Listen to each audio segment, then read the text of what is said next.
आसान सवाल मगर बेटा ठीक है। जेईई बार-बार पूछती है बेटा मीटर ब्रिज के सवाल, इसलिए बेटा मुझे बताना ज़रूरी था।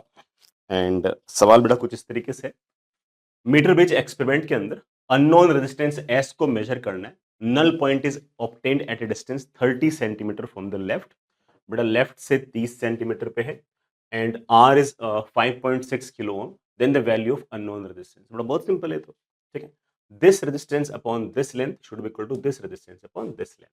तो एस तो मुझे निकालना है, तो S upon 30 centimetre should be equal to बेटा ये कितना है, 5.6 किलो ओम। बेटा दैट इज 5600 ओम अपॉन बेटा ये वाला लेंथ। ये बेटा ऑफ कोर्स आपके पास लेंथ कितनी आ गई है, 70। मुझे एस की वैल्यू पूछ रखी है, बेटा एस की वैल्यू मेरे पास आ गई, that is 5600 into 3 upon 7। I think बेटा कितने 2400 आ गई ना, 2400 ओम हमारे पास रेजिस्टेंस आ गया। ठीक है, इजी। आगे चलिए बेटा, सेम सवाल ही बेटा ठीक है ना, थोड़ा सा बस उसे इनोवेटिव करने की कोशिश की गई है। एंड जैसा कि मैंने कहा कि बेटा ये वाले सवाल बार बार रिपीट होते हैं, तो इसलिए पूछते हैं। एक बच्चे ने पूछा सर पोटेंशियोमीटर का क्वेश्चन तो नहीं आएगा ना, बेटा वैसे ना पोटेंशियोमीटर सिलेबस में तो नहीं है, बट क्वेश्चन वैसे लास्ट ईयर पूछ रखे हैं। मतलब हालांकि उस सवाल के अंदर पोटेंशियोमीटर के कॉन्सेप्ट का कोई यूज नहीं, बस नाम था। वो अब कोई बच्चा समझदार है तो वो समझ जाएंगे पोटेंशियोमीटर मतलब तार है जिसके अक्रॉस पोटेंशियल डिफरेंस है और क्या। ठीक है, तो ऐसे पोटेंशियोमीटर के कॉन्सेप्ट का कोई यूज नहीं था ऐसे। अब कोई नाम देख के सवाल छोड़ दो लगता है। मीटर ब्रिज है एस ऑफ स्टैंडर्ड रेजिस्टेंस, बेटा ठीक है। आर जो है बेटा आपके पास वो एक रेजिस्टेंस वायर है। It is found that balancing length is, बेटा बैलेंसिंग लेंथ ये लेफ्ट वाली है 25 सेंटीमीटर। ठीक है, ठीक है, तो कोई दिक्कत नहीं। इफ आर इज, बेटा अगर ये 25 सेंटीमीटर है, मीटर ब्रिज बेटा बोल रखा, तो ये अगर 25 है तो बेटा आपके पास ये 75 है, टोटल लेंथ बेटा आपके पास 100 सेंटीमीटर होगी।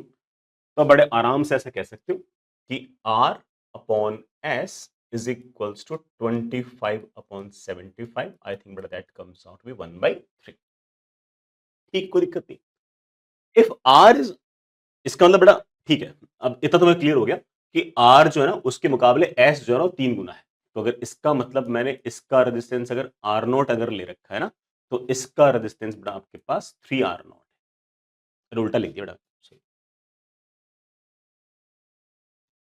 ना। R upon S is equal to 25। बेटा आर के मुकाबले एस 3 गुना है, तो अगर मेरे पास ये अगर आर नोट है तो बेटा मेरे पास ये 3 आर। ठीक है, कोई दिक्कत नहीं, यहां तक तो कूल है।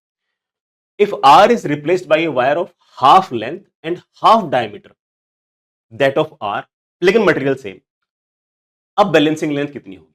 ठीक है, R जो है बेटा उसको बड़े आराम से लिख सकता हूं, rho L upon cross sectional area, बेटा cross sectional area pi r square.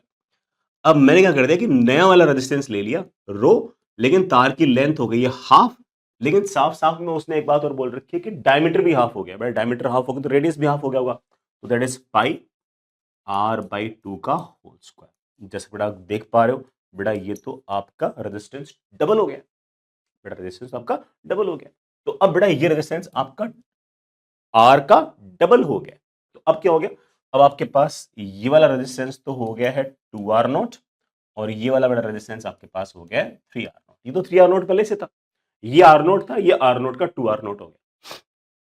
अब मुझसे पूछा है कि बैलेंसिंग लेंथ कितनी होगी। बेटा बैलेंसिंग लेंथ कितनी होगी, एक लाइन में सोल्व हो जाएगा बेटा, बड़े आराम से। आप बड़े आराम से कह सकते हो कि लेंथ बेटा L और 100 माइनस L है, रेजिस्टेंस बेटा आपके 2 और 3 है, तो आप बड़े आराम से कह सकते हो कि 2R naught upon 3R naught is equals to L upon 100 minus L। बेटा कितना 40 आया क्या आंसर? हाँ बेटा देव ने लिख रखा है। बेटा 60 नहीं बेटा, उदाहरण ने बेटा 60 लिख रखा है। बेटा मेरे ख्याल से 40 आना चाहिए ना, बेटा चेक कर लो, 40 आ जाएगा। ठीक है, बेटा 40 आ जाएगा ना।